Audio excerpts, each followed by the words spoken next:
Guys, today is the day na last day natin dito sa Micaela's Crib, Arizo Condominium, guys. Dito sa Davao City.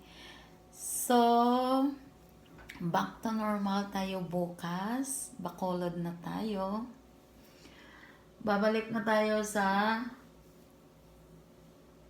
lugar natin kung saan tayo galing.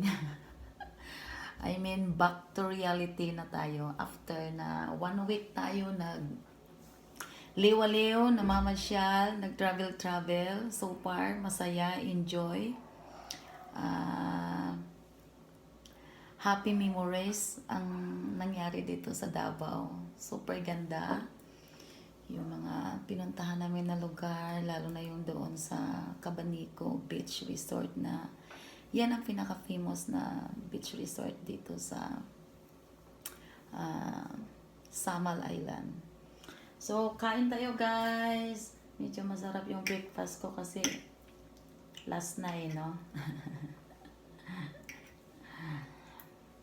So, see you, Bacolod City!